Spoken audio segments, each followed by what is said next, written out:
Good morning, Director Wray. I'd like to take you back to 2021. In many parts of the country, schools remained closed month after month for no good reason. Once schools did nominally open, many instituted draconian testing and quarantine regimes, such as one student is possibly exposed to COVID, everyone goes home for the week. Children as young as toddlers were subjected to harmful mask mandates that defied international norms. The way some students were treated truly shocks the conscience. Just consider a few examples from my own state of California. A school district in Davis sent an email to parents announcing that their children will be required to eat outside in the rain to reduce exposure to COVID. A school in Sonoma County made young children chew with their masks on, explaining this was to minimize the time spent unmasked. Some schools in Los Angeles limited students to one bathroom break per day and barred them from drinking water outside of the lunch period. A school in the San Ramon Valley made students eat lunch on the ground. In October of that year, the American Academy of Pediatrics would declare a national state of emergency in children's mental health, citing dramatic increases in emergency department visits for all mental health emergencies, including suspected suicide attempts. In the face of this, Director, the Biden administration decided to take action. It mobilized the sweeping powers of federal law enforcement. But it wasn't to spare kids from such cruelty. Rather, it was to target the parents who were speaking out against it. The administration coordinated with the National School Board Association on a letter that began with the alarming claim America's public schools and its education leaders are under an immediate threat. The letter cited a handful of news stories, almost all of which involved purely expressive activity by parents at school board meetings, and called such activity a form of domestic terrorism. The letter called for the full counterterrorism and law enforcement powers of the federal government, including authority granted under the Patriot Act, to be mobilized to investigate, intercept, and prevent such activity. The Biden administration was ready to take this letter and run with it the moment it was received. After all, administration officials had participated in its drafting. Within 5 days of receiving it, Attorney General Merrick Garland fired off his infamous memo directing federal action in response to a, quote, disturbing spike in harassment, intimidation, and threats of violence against school administrators, board members, teachers, and staff.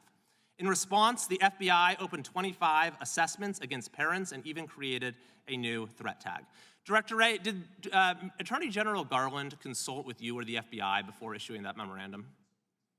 I can't get into discussions that did, or maybe more importantly, did not happen between the FBI and the department in advance of the... Why do you say more importantly did not?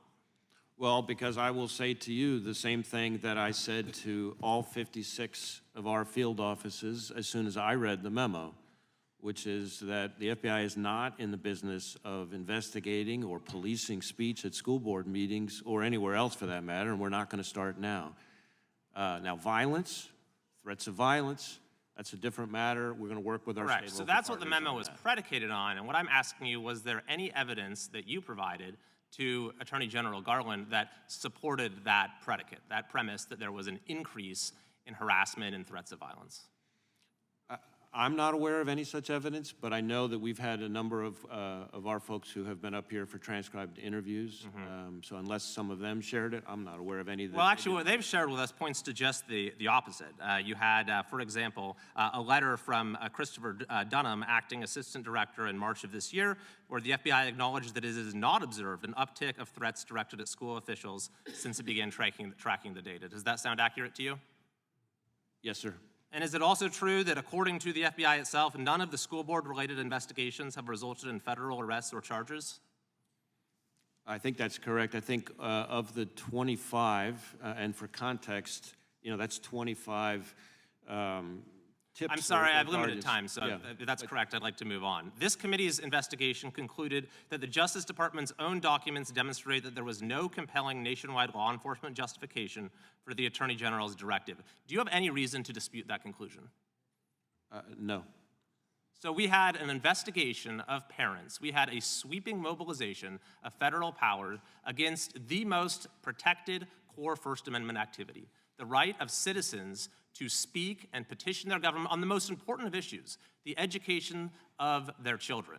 And you are telling me that the entire basis for that, there was no evidence to support it. Well, I want to be clear. We, the FBI, as I said, were not and did not investigate people for exercising. Should Attorney General Garland rescind the memo? I'm sorry? Should Attorney General Garland rescind that memo? Oh, that's a question for the Attorney General. Do you believe he should? Again, that's a question for the Attorney General. Do you believe that the Attorney General should apologize to parents who are the subject of that memorandum? I'm not going to speak to that. Will you apologize for the FBI's own role? I think the FBI conducted itself the way it should here, which is that we've continued to follow our longstanding rules and have not changed anything in response to that memo. Time of the gentleman has expired. The chair recognizes the gentlelady from Washington.